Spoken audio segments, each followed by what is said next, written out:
It was the best of times and the worst of times. A war slaughtered millions. A pandemic killed millions more. A recession destroyed all hope of a better world afterwards. And then, it was 1923. And if you were 27, beautiful, rich, and me, you drank and danced till dawn and had more men than you could possibly want. There were all the Eddies and Jims and Lionels and Davids, one of whom was the Prince of Wales who became king, only to give it up for love.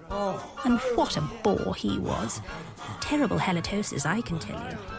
Antic Hay by Aldous Huxley, dramatised by Mike Harris. And Pablo, the painter, and Ezra and Tom, the poets. In fact, everybody, it sometimes seemed, but me. Why not me, Myra? Oh, Theo, I don't know. Yes, you do. I was 5 years Myra's junior then. Desperately in love with her. Wanted to be a writer, but not knowing what to write about, I'd been teaching. And if this is anybody's story, it's Theo's. Far more than mine, I suppose, because if it's about anything, it's about good and bad consequences. And hopeless love, of course. And death, which is the part where I come in, thematically speaking. You say you like me. I do. Rather a lot. Then why not have me in bed? Oh, Theo, it's a two-a-penny tale. I don't care. Tell me it. No time. I need to change. Why? Because I'm due at Casimir's. You're not still... No, God, no. If you were sleeping with him and not me, I think I'd commit suicide. In truth, I was very fond of Theo because, for all his wit and sophistication, he was curiously innocent. So I took pity. Pity had become a habit. I'd lost count of the sub-lieutenants I pitied during the war. All those poor doomed boys. It was the least I could do. I've got news. Yes? Oh, be a pet and pass me my stockings. They're on the chaise. I've resigned. From teaching? What else? Bravo! Everyone should resign from everything. But what do you propose living on? I've got £300 a year in imperial preferences from my dead aunt. That won't keep you in spats and cocaine, sweetie. Oh, thank you. So, what will you do? I'm going into business. Really? Why so surprised? You can't count. Coat? It's hanging on Daddy's moose head. I have an invention. Do tell, Dr. Frankenstein. Pneumatic trousers. Of course. Silly me. And they are? I got the idea sitting on a chapel pew in school last week. And these words which I command thee this day shall be in thine heart. Marking history papers while their authors in the choir flipped bits of chewed hymn sheet at each other behind the dean's back. And after the 10th-rate smudged essay, I became acutely aware of just how hard the chapel pews were. But verily there be houses, and thought how convenient it would be if one could somehow quietly inflate one's trousers at the seat via some sort of tube system running from mouth to buttock, thereby guaranteeing comfort on the hardest surfaces. So, I have an appointment with a tailor today to commission a prototype pair, which is, partly why I'm here. And there was I, thinking you came to tell me how hopelessly in love with me you are, again. I am. Was. But I wanted to ask you something as well. Oh, dear. You see, I've had it with this rotten country, Myra. It stinks of death and despair. Look, I really have to go. So, I plan to market my inflatable trousers in the colonies, and I want someone to come in with me financially and perhaps... What? Come with me? As a business partner, not sexual, necessarily. Ah, saved by the bell. Be a darling and answer that, will you? The latest maid resigned again. Oh, God, it's Coleman. Nicholas Coleman. Art critic for the Daily Beast and a self-proclaimed diabolist who would not take no for an answer, especially if you'd said yes once. Or was it twice with him? One forgets. What are you doing with this famous femme fatale, Gumbril? You've grown a long beard. Your powers of observation are astounding. You're in the comics again, Myra. Want to look? No. Yes. I wish you wouldn't call me that. What? Tumbril? But you are the unwitting carrier of death and destruction, Tumbril. And you were completely clean-shaven last week. How did you grow it so fast? I am astonishingly virile. Oh, Lord. It's that business at the Kit Kat. But in fact, my beard is false, Tumbril, like you. But very fashionable, unlike you. How was I to know he was a Raja? One hears some doxy cry beaver as one passes by, and... Beaver? Beard. Where have you been? All the girls cry beaver when they see a handsome specimen, giving one the ideal excuse to rush over and engage them in conversational foreplay. It makes you look rather like Rasputin, darling. Who was also irresistible. The beard completes the man. When I walked into the belly of the Daily Beast, sporting it under my magnificent black hat, they increased my rate per word on the spot. Hang my titfer on the moose, will you, Tumbril? There's a good chap. Ooh. Did you bring this horrible-looking plonk? Don't get settled. I'm just off, and Theo has an appointment with a man who's going to inflate his trousers. I beg your pardon? Don't ask. Do your pants need inflating, Tumbril? All trousers need inflating, Coleman, the Times and its surfaces being so hard. Will I see you at Lippiat's exhibition later? Possibly.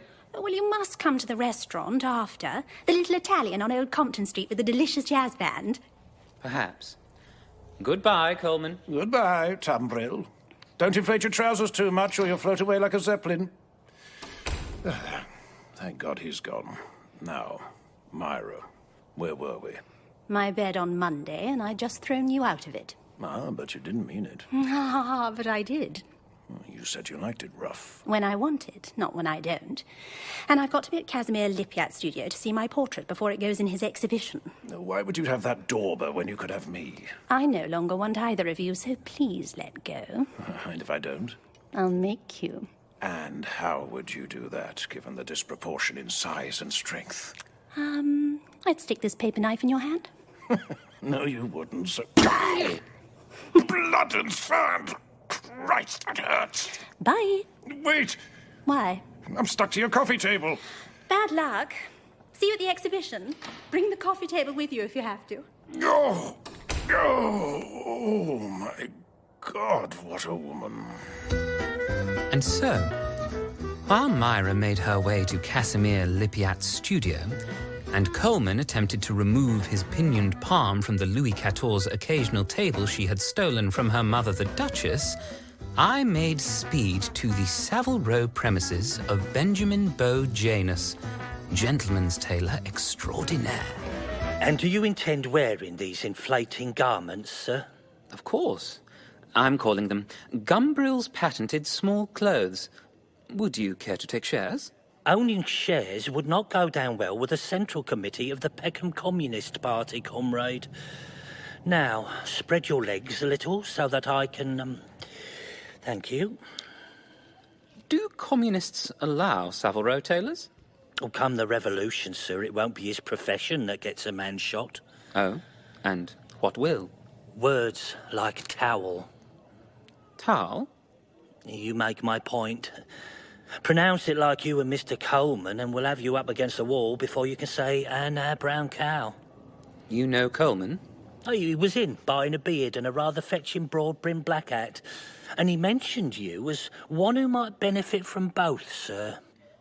Do you sell a lot of false beards? I do. It's the beaver phenomenon. Now, bend over for me, if you would, sir. I need to measure your buttocks so that the trousers may accommodate the inflatable rubber lining. Just in case you wondered what I was at down here, sir. No. Quite. So, what good do you expect the revolution to do, Mr. Beau Janus? None whatsoever. What about freedom and equality and all that? Your average proletarian isn't interested in freedom and equality. I rather thought he was. Oh, not a bit. He is interested in minimising his hours of work whilst maximising his hours of leisure. And can you blame him? Not in the least. Work is horrible. I certainly try to avoid it as much as possible myself. Now, if you could retain the bending posture whilst simultaneously spreading your legs. Yes, of course. But may I ask why? Inside leg in relation to the buttock measurements when inflated. It's absolutely crucial if Sir is not to walk about looking like a Michelin man. Of course. There. Can I stop bending now? Please do. Nearly done. Hands up. Now, let me just thread my tape around your chest. But nonetheless, the idle rich must be dispossessed. Violently, if they resist. For how can a man who doesn't work be deserving of our proletarian mercy? All your freedom is nothing but the congealed sweat and blood of wage slaves like me. Sir, I need you to breathe out, sir. Sorry, a bit tense. I don't know why. That's the ticket. Done. Thank you. Even sexual freedom? Sex is generally an horrible, odious slavery and will always be. You have a point there. In my current relationship, anyway. But if the workers don't want it, and sex will still be slavery, why are you so anxious to have a revolution? Well, sir, I think it would make a nice change, don't you? There we are, sir, all done. Excellent. When can you have the prototype ready? Tomorrow, if I can obtain the rubber. Perfect. So, add a man. Cheerio, sir. Could I possibly interest you in a beaver of your own, and perhaps a black hat too? And I bought them, not really knowing why, and kept them in the bag. And then, as I exited the tailor's, I bumped into the most attractive young woman and her friend. Oh, sorry. Sorry, terribly sorry. It's all right. No harm done. You're... I wanted to engage her in conversation, but was lost for words, as usual. Come on, Emily, before his eyes pop right out of his head. Emily. What a delightful name. What a delightful face. Emily. Casimir Lipyat's studio was in a top-floor Muse flat he referred to as his artistic eyrie. Come on, Casimir, for heaven's sake. Oh, Myra, have you been knocking long? For ages. I wish you wouldn't pretend to be absorbed in your work every time I call. But I am. Come in, and come up. So, where is it? Where is what? My portrait, of course. Oh, voila. Good God. What? I didn't pose nude. But that is how I see you. Quite, but you could have asked before painting your fantasies all over me. And why have you made me look as if I were being blown out of shape by the wind? Oh, that's right. That's it. The wind, the great wind that is in me. The creative force which is more than me. It is life itself making me paint. Which was precisely why his paintings were so bad. Life being such a bore most of the time. And making me love you. Oh, not again, please. But I do, Myra. How many times, Casimir? It's over. Then may I at least kiss you for old time's sake? Oh, it will only work you up. No, I promise. Well, if it really gives you any pleasure, it won't, I must say, to me. Oh, it did once. But not for very long. I want you, Myra. I know, you keep saying. I want to possess you completely and exclusively and jealously forever, and it's corroding my heart. Like a moth eating holes in the fabric of my mind. Oh, and all you do is laugh. I don't laugh. I simply don't want to be possessed exclusively and completely forever, because that would be tedious.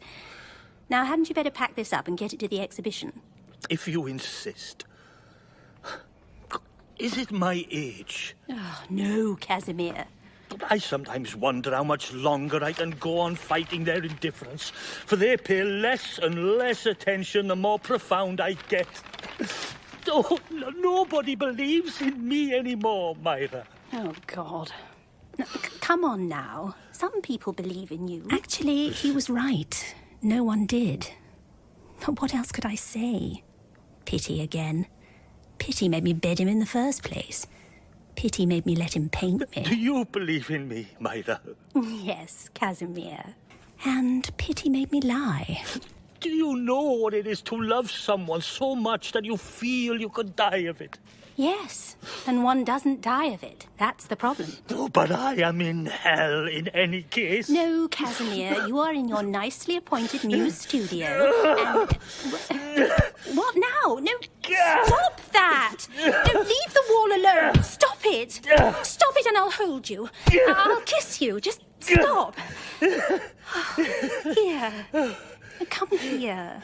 There. And as I held him in my arms like the great child he was, I remembered the baby I had lost, or rather, got rid of the year before. And that made me so sad I almost cried myself. By God, I feel it in me now, Myra. I can face the whole lot of them now. I am an artist, and you are my cruel muse. An artist does not fail under unhappiness. He gets new strength from it for new masterpieces full of life. Yes, very good. Now, tie some string round my portrait and let's go, or we'll be late. Cries and vehemence and spiritual significance. What unconscionable rot he talks, Myra. Hello, Coleman. That's a very big bandage. Did you do it yourself? I enlisted a lady across your landing. She was very much taken by my beaver. And happily your paper knife only pierced that thin portion of skin at the base of thumb and forefinger, or I would no doubt have died from blood loss before I managed to detach myself from your occasional table. What do you think of this? It's awful. Good heavens, is it meant to be you? Casimir's version.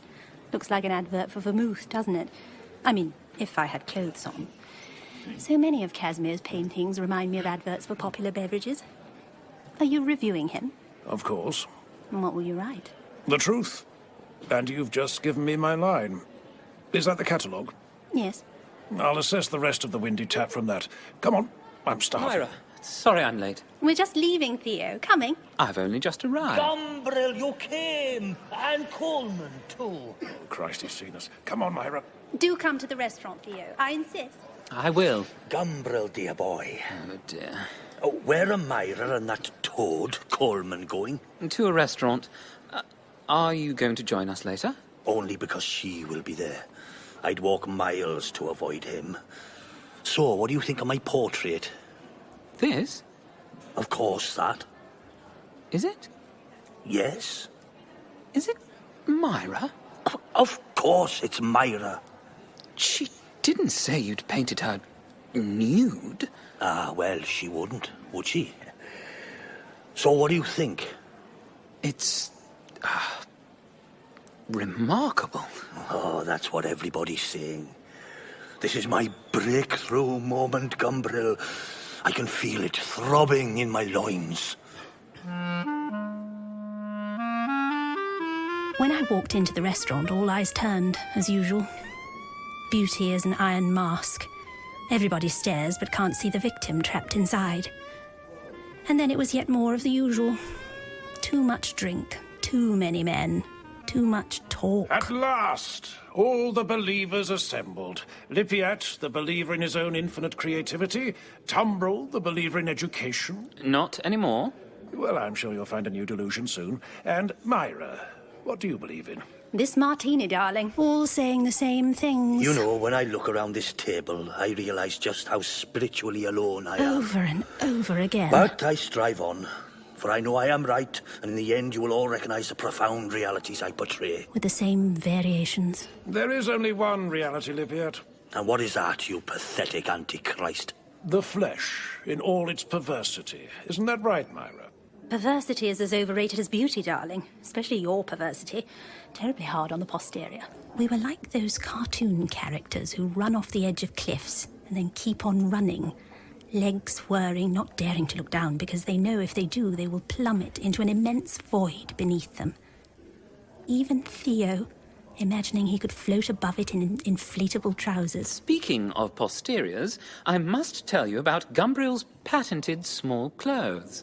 So my attention was inevitably drawn to the one man at the table whose dreary silence gave the inevitable impression that he knew the secret of the void. You don't seem to take much interest in us. I don't think I do. Do you have a name? He does, Myra. This is Shearwater. He tortures animals for a living, but is otherwise rather dull. I found him lurking among the dinosaur skeletons in the Science Museum and brought him for your amusement. What Coleman means, madam, Myra, please, darling. is that I'm a scientist, and in order to benefit humanity, I conduct carefully regulated experiments on chickens, monkeys, rabbits, axolotls, and so forth. And I'm also interested in dinosaurs. What kind of experiments? As I asked the question, I leaned in a little, realising too late that my décolletage had transfixed the poor man. Mr. Shearwater? What? Oh, sorry. As a matter of fact, I've just engrafted an ovary into a cock. A cock? Be quiet, Coleman, you sad creature. Do go on. With most interesting results. When this cock is with hens, he thinks he's a cock. But when he's with cocks, he's convinced he's a hen. How perfectly revolting. And suddenly, I needed air. Let's get out of here, boys. There's a delightful proletarian coffee stand on the corner. Tea for me, please, darling. And... A coffee. Also for me. Shearwater. Nothing. See, he's barely human. Coffee for me, Black. Spare a copper, sir. Try the police station. Coleman. Of course I can. Oh, dear. Is that your lady wife down there? Yes, miss. What's wrong with her? She's hungry Why? because she hasn't eaten. Are you out of work? Yes. Right, gentlemen, empty your pockets. What? Just do it, Coleman, or I'll maim you again. Here, it's my last. Oh, thank you, Theo. Very generous. Lipiat? I am totally disfunded, my dear. That all you can manage, Coleman? Well, we have £5. Is that any use, sir? What? That's a bloody fortune, miss. Thank you. Thank you. But the unemployed man and his poorly wife were the final nail in the coffin of my night. So I quickly ended its wake and found myself waiting for a taxi with Shearwater. Bloxham Gardens, and then... Waddington Place, so that's me first, I think. Right you are, miss. We rode on in silence. But on arrival at mine, the prospect of spending a night alone with my usual nightmares did its usual job. So I invited him in, with the usual results. And next day? Well, unlike Shearwater and me, Theo was up bright and early in search of inflatable finance. Good morning. Good morning, Mr. Gumbril. Take a seat. Oh, I must say, this is a swell idea. Really? Inflatable trousers of the future. Oh, good. I feared that In fact, I would dearly like to steal them from you. Sorry? Your trousers. My trousers. The inflatable ones, not your... Now, you see here, you have no patent? But Gumbril's small clothes is my idea, sir, not yours. Yeah. You'd bring an action if you can afford one. I'd have it defended by the best briefs in London. And in the end, we'd come to a damn bad agreement. For you, that is. But... Don't be alarmed, I shan't. Not in this instance, anyway. Your father was kind enough to recommend me to you, and he's my good friend. So, I will buy in. Now, to business. How do we market your trousers? I have some slogans here, based on their comfort, obviously, and their... Oh, no. The utility of a product is its least marketable feature. Oh, I thought... Customers are suckers, Gumbril. They do not buy use, they buy what they want to be, or don't want to be, as the case may be. We will need posters that depict the act of inflation and the orgasmic delight it provokes in ladies. Slyly erotic, but without obvious filth. You know, I think I know just the man for that. Have you heard of a painter called Lipiat? No. Write down his details. And, what do you think you are, prepared to pay for my idea? I mean, the terms of our, partnership. Yeah, I'll send you a telegram later today. You see, unlike Theo's, my morning didn't start till midday and began with a rude awakening. Oh, God. Oh, no. Why do I do this? Shearwater. Shearwater. Myra. Myra. Oh, no, get off. Get up and get dressed. I have an engagement. Yes, of course. Where are my clothes? On the chaise longue, where you folded them with frankly disturbing precision last night. Now do hurry up. Can I ask you something? Oh, God, what? Will you marry me? No. Oh. Why not? Well, apart from not wanting to in the least, you're already married, aren't you? How do you know that? You told me last night. Did I? That and lots of other things. You were very drunk. I'll get a divorce. Don't be absurd. But you can join us at the Kit Kat tonight if you wish. Oh, I'm such a fool. Oh, for heaven's sake, go! Before I drop dead from sheer tedium. The tight-fisted swindling. I had just received a telegram from Boldero offering me a truly pitiful sum for a half share in my inflatable trousers. So I crumpled up the telegram and threw it randomly across the room. But then, fate took a hand, causing it to land on top of the bag containing the beard and hat Janus had persuaded me to buy the day before. Whereupon, I had a Madeline moment. They increased my pay per word as soon as they saw me walk in with my beaver under this magnificent black hat. And so, without further ado, I stuck beard to chin with paper gum, placed black hat aslant on my head, put on my best black overcoat, grabbed a walking stick Coleman had left behind on some previous visit, and returned to Boldero. How dare you, sir? What? Who are you? I am Mr. Gumbril's agent, and I am here to tell you that your offer for a half share in his inflatable trousers is risible, and unless you at least treble the offer, he will be taking them to one of the several major investors whose interest he has already gained. Well... Well me no well, sir. Treble the offer or I'm on my way. Well... Goodbye, sir. Wait. And so, Boldero pulled out his checkbook, filled in a ridiculously large sum, and my agent took his leave. After which, he had another costumed adventure of far greater significance to this story, which I eventually revealed to Myra the following day. You pretended to be your own agent. He quadrupled the offer. He was terribly intimidated. Well, you do look rather intimidating in that beaver, I must say. But it wasn't just the beard, nor even the hat, Myra. It was the supreme confidence they gave me. As soon as I put them on, I became Coleman's complete man. Except not quite as revolting, of course. It does make you look oddly attractive. So? What?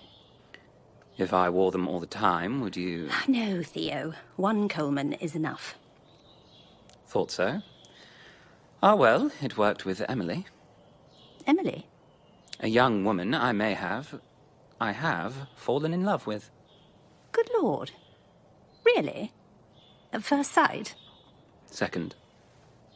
And does that mean you're no longer in love with me? No, sadly, it doesn't. But I am in love with her. I am utterly enthralled. Continue. I bumped into her coming out of the tailor's, but was tongue-tied. Then the complete man encountered her again after Boldero. She was window shopping with her friend. Both were very young and very attractive. How young? I don't know. But one was sweet-looking, whereas the other was a giggler and an obvious flibbit who, when she saw my beard reflected in the window, handed me my introduction. Beaver! Beaver! Bertie, shh, don't be rude. I am not offended, miss, and if your friend wishes to feel my beaver, she has my full permission. Oh, yes, please. Bertie, let's go. Now I've had the snub, honour is saved, prestige duly upheld, and we can resume our conversation. He is a card, isn't he, Emily? He's very impertinent. It is in my character. All artists are diabolical. Are you an artist? Do you like art? I love it. Then I am.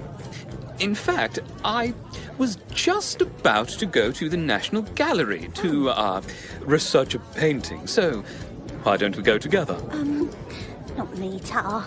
Can't bear paintings. Got taken there from school once. Lots of fat, naked women surrounded by flying fat babies.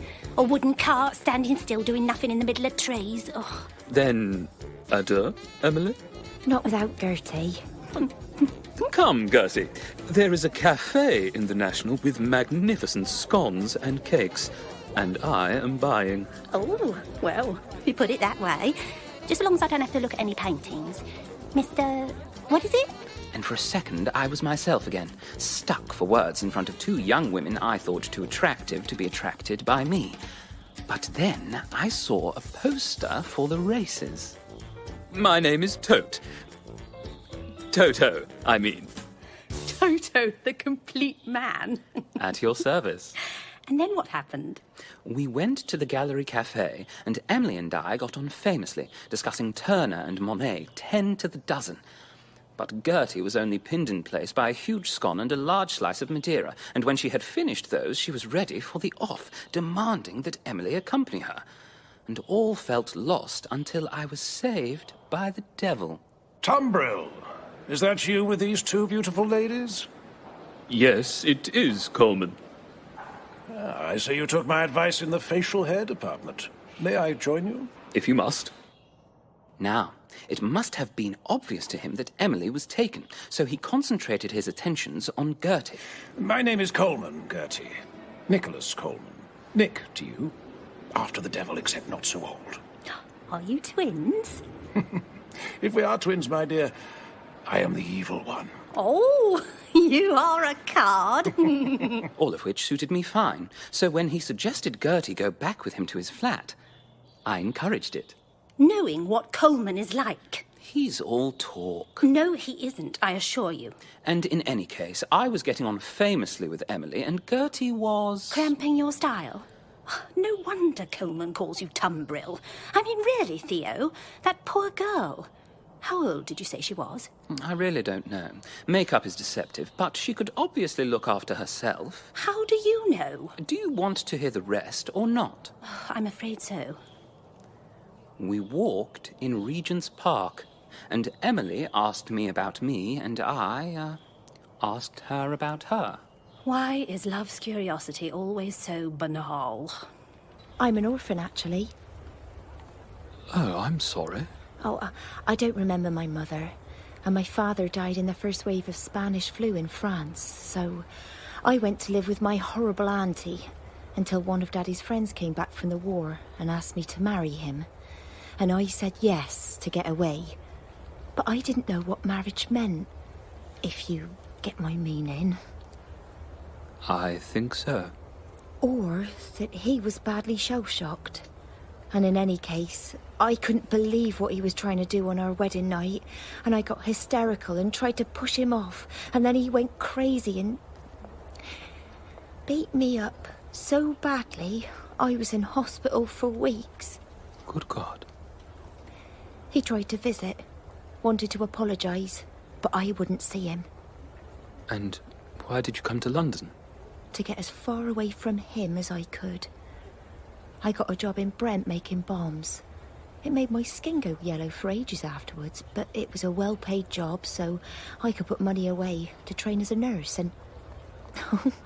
I'm sorry. You don't want to know all this. But I do. But I do. Do you think Gertie will be all right with your friend? Yes, of course. Because she's not as experienced as she behaves. I'm sure she will be. What? No. You were going to ask me something. It was nothing. Go on. I feel as if I could tell you anything. Well, has anybody tried... Have you tried to... I mean, since your husband... Sorry, that was a bit much. No, I said you could ask anything. And yes, lots of them have tried. And not succeeded? None. I don't think I like most men. They're brutes. Am I a brute, too? I don't know. At first, outside the shop, I didn't like you at all. Oh, that's why. That's the brute. Don't laugh like that. It sounds stupid. I'm sorry, you're right, it is stupid. Your voice changes. Does it? I mean, does it? Why are you wearing a false beard? What? It's not, it's real. It's hanging off. Oh, God. Here, you don't need it. Oh, that's better. I knew there was something weird. Your eyes were different than that stupid voice you were putting on. They're kind eyes. And you do have kind eyes, you know, Theo. She's perfectly right. It's just a pity you're not as kind as they look. So what's the attraction, really? I think we may be soulmates. You mean she thinks she sees the real you, and that makes you think you're real? If you're going to be cynical, I shan't tell you any more. I'm not being cynical. I'm worrying for that poor child. But do go on. I took her to a concert, and afterwards... Strange to think those silly people in penguin suits could produce what we just heard. Emily? Emily? Did you not enjoy it? Enjoy it? Enjoy isn't the word. You enjoy ice cream. This made me happy. Happier than I've ever been. And hearing her say that made me happy, Myra. I know how ridiculous that sounds to you. Oh, not at all. It's too sweet. Better than Mills and Boone. What then? Did you sweep her in your masterful arms, take her to your desert tent and ravish her? No. We went back to my rooms and sat together on my divan, sipping tea in the firelight. How unreal this is. These lights and shadows out of another time. And you out of nowhere. And me out of a past completely different from yours, but sitting together now. So happy. But it is real. It's happening. It will vanish. Why? Everything does. Like snowflakes. Like all those poor soldiers in the war. Sooner or later. And for me, it's usually sooner.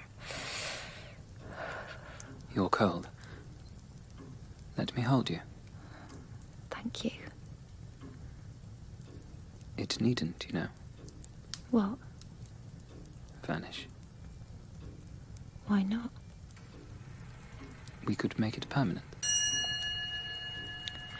Oh no. I have to go. It's far too late, Emily. Is it? It's not safe. But what shall I do? You could sleep here. I wouldn't expect you to... you know. May I?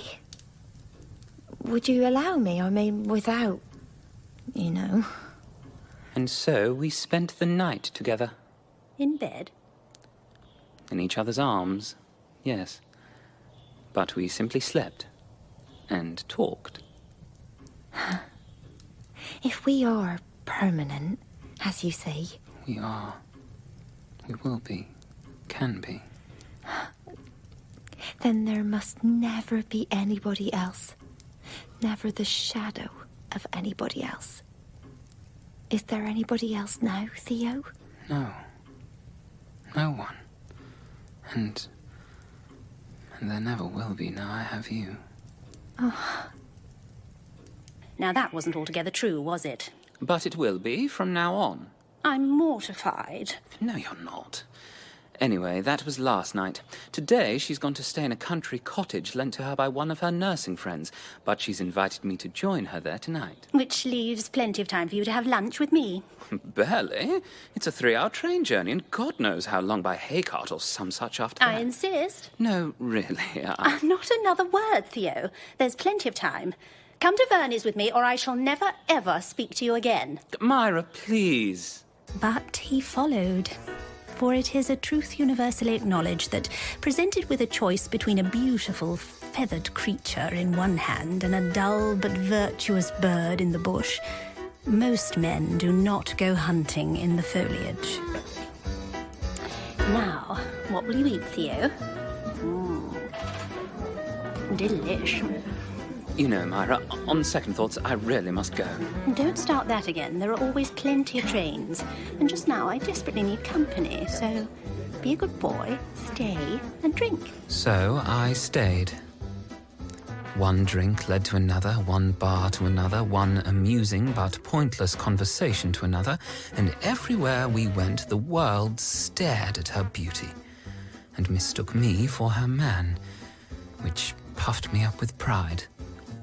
Until we found ourselves rushing to Paddington at 11 p.m. with the last train to Emily chuffing off into the distance. Oh, God. Oh, God, no. Be calm, darling. Calm? I'll send her a telegram. Saying what? Sorry, it didn't come. Preferred to spend time with someone else I love, but who doesn't love me and never will. Well, not quite. But there's an all-night telegram office behind the station. Come on, I'll tell you what to write. Slight accident on way to station. Stop. Not serious. Stop. But a little indisposed. Stop. Will come first train tomorrow. Stop. And off it goes. Now, let's go to the Kit Kat. The others can help me cheer you up. Oh, God. I forgot. What? Sheer water. Where? At my table, I invited him. Why? A pity. So we joined him. Half-empty bottle of whiskey on the table, and a face like a bereaved hound dog. Get us 2 stiff ones, Theo. I think we're going to need it. Your wish, as ever, is my command. I've lost my wife as well now. That was careless. How? I told her Told her what exactly? about you and me. Why on earth would you do that? I stayed away all night, and now I've lost her. And I've lost you. And I've lost interest in my work, and... Happily, his self-pity was curtailed by the timely arrival of Coleman, in full diabolical flow. Voila! All my sad captains at one table. I have had a most interesting evening. Do tell. It's all a bit dreary here. Involving in the first instance a livid Casimir Lipiat. He's always livid about something or other, Coleman. Here. I anticipated your arrival. Why, thank you, Gumbril. You may not go to hell. Yet. But this time he was livid beyond measure. Why? In the first place, because a chap called Boldero had just called, wanting him, as Lipiat put it, to prostitute my art doing designs for an advertising campaign. Oh, dear. That was my fault. Was it? The campaign for my inflatable trousers. I recommended Casimir. I thought he'd welcome the cash. Gumbril strikes again. But to continue. After this deadly blow to his pathetic pride, he obviously went straight out to comfort himself with the good reviews he expected in that morning's papers. Because soon after that, he came knocking at my door. Lipiat, what a delightful Insincere, fake, a mountebank. I gather you've read my review. How dare you talk of sincerity, you disgusting bug, with your fake beard and phony diabolism. Come now, old boy. A chap is allowed to criticize, and my diabolism isn't phony. I am genuinely evil. Oh, you're genuinely pitiful. Defend yourself like a man. Popular beverages. What? Your bloody review. Why do all Lipiat's paintings remind me of adverts for popular beverages? That wasn't me! What? Myra said it at the exhibition. Oh, I don't believe you. Word for word. I just copied it.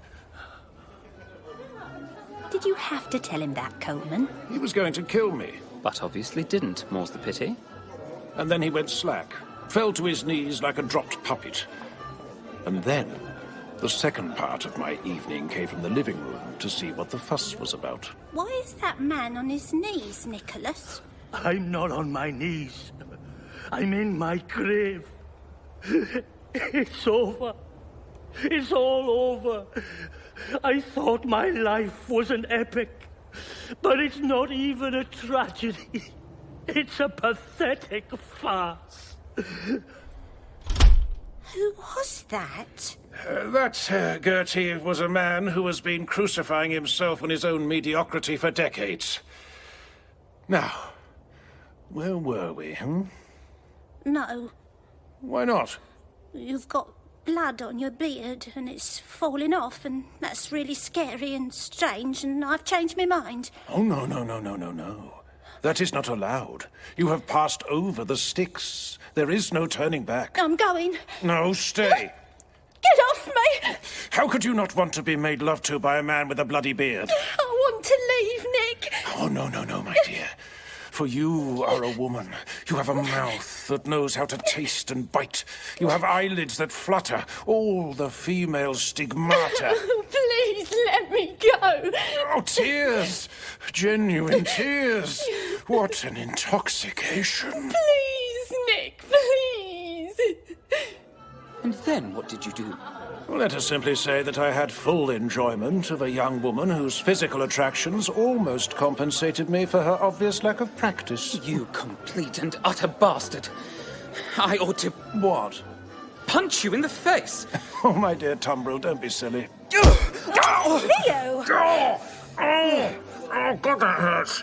I think you've broken my nose. Theo, where are you going? I don't know. Theo, for heaven's sake! Leave me alone. This isn't about Gertie, is it? Oh, isn't it? It's about you. You let him take her away, knowing what he was like, simply so you could get your hands on an equally vulnerable young woman. So you feel guilty, and you hide that from yourself by being angry at him. I am going to the police. Yes, do! Except they won't prosecute because she went to his flat willingly. Believe me, I've tried. So let's go, Theo. Where to? Who knows? And so began, at 2 a.m, the last ride I ever took with Theo Gumbril. Where to, miss? Anywhere. Hell. Heaven. Failing that, Piccadilly. I adored the lights. So I made the man drive round and round them for ages. Look, darling. Those wheels that whiz endlessly, and that lovely bottle of port filling the glass and disappearing and reappearing and filling it again pointlessly, just like us. You do know you've probably ruined my life. What, again? Emily won't be there when I go tomorrow. Why not? Because she's perceptive and sensitive. Oh, tosh. She'll be there because she loves you. But just in case she isn't, I'll make my reparations in advance to you in bed tonight. Tonight? Really? Really? But first, shall we call on Lipiat and try to cheer him up? What I didn't know was that Lipiat was at that very moment lying on his bed with an old service revolver in hand. But he was almost certainly still alive when we knocked on his door. At least, according to the coroner. Lipiat? Casimir, old boy, are you in? I didn't mean what I said to Coleman about your paintings, you know. I think they're terribly good. And he was still alive when we drove off again in the taxi. But only for a few seconds, apparently. So, yes. Lipiat was a fool, a sad cartoon of a man. But he was a living, feeling creature for all that. And I killed him. I killed him with a few cheap, clever words. So, what now? Your place. I'm bored with mine. Oh, Myra. Oh. Oh. Oh. Oh. Oh. Cigarette? Please. Oh. Oh. That was wonderful. How was it for you? Well, I suppose you might get better with practice. Oh, God. I'm sorry. Don't take it personally. Here. How could I not? Because it's not you, Theo. It's me. Out of bed, you are easily the most interesting and amusing of my male friends, and even in it, you are no worse than many. High praise. Then what is it? The two-a-penny tale, darling. You said, so now tell it, please.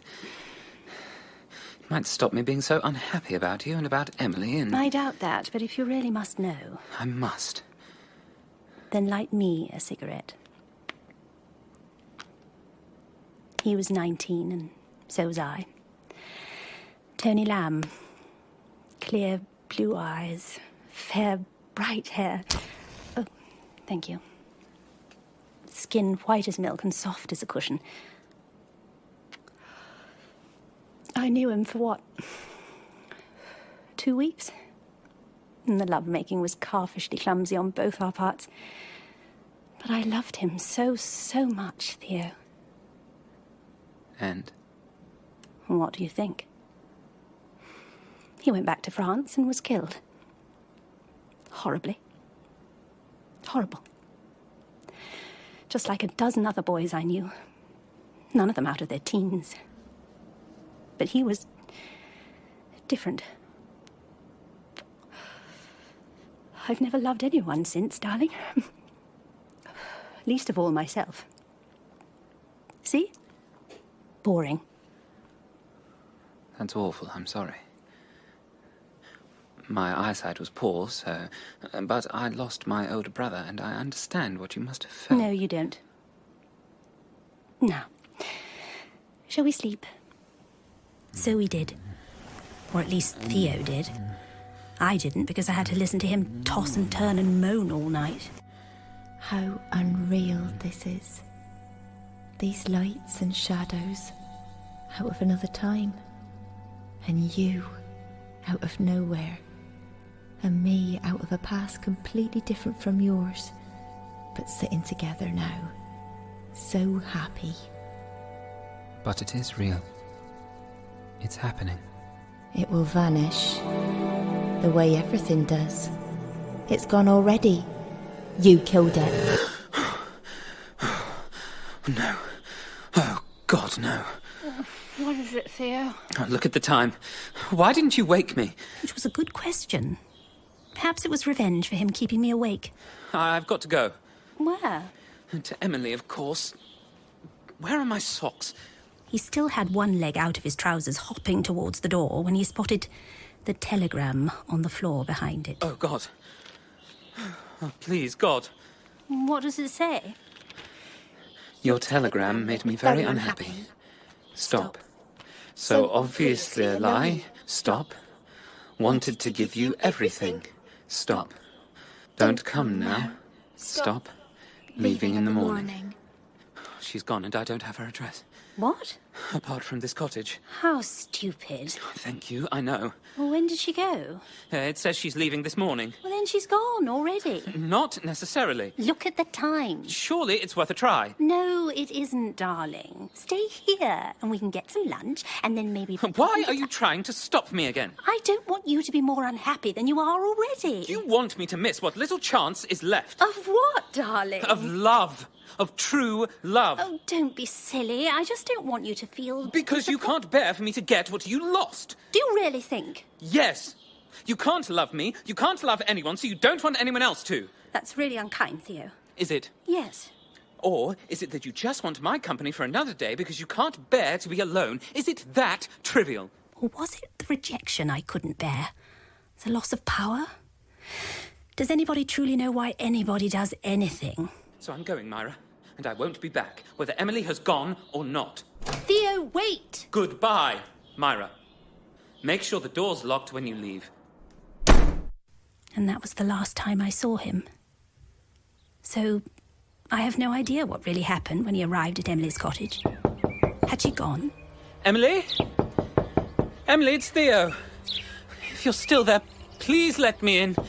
Emily! And if she wasn't there, did he wonder if they had somehow missed each other on separate paths between station and cottage, and she perhaps at that very moment was waiting on the platform for the next train to a future without him? Oh, please. Please be there. Please, God. Or had she got a train that was already chuffing off into the distance? Excuse me. I'm looking for a young woman about 5'2", mousy blonde hair. Did she get on that train? That'd be Emily Bunting, sir. Lovely girl. Comes here a few times a year. And you do notice, sir, because, well, she's pretty and friendly and, not many people are like that round here. Yes, but did she get on that train? She did, sir. Oh, God. Oh, dear God. But this is the version I prefer. Excuse me?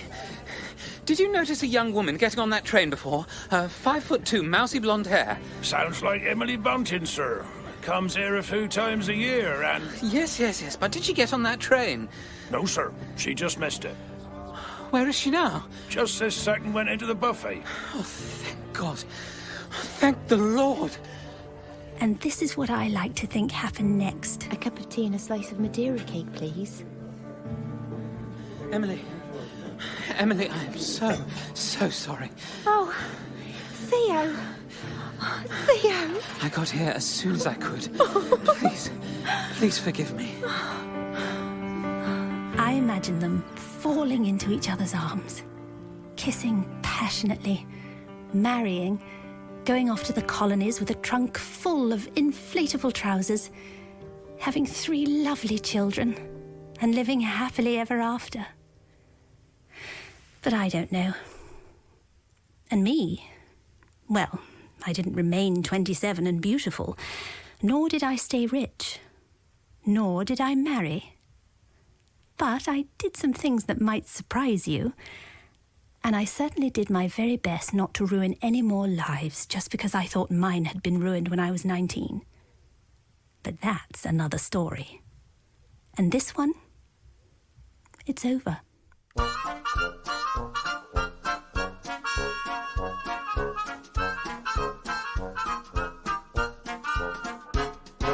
Theo was played by James Cooney, Myra by Emily Pithon, and Coleman by Jonathan Keeble. Lippiat was Simeon Truby, Shearwater Graham Hawley, and Emily Verity Henry. Antic Hay by Aldous Huxley was dramatised by Mike Harris and was a BBC Audio Drama North production, directed by Gary Brown.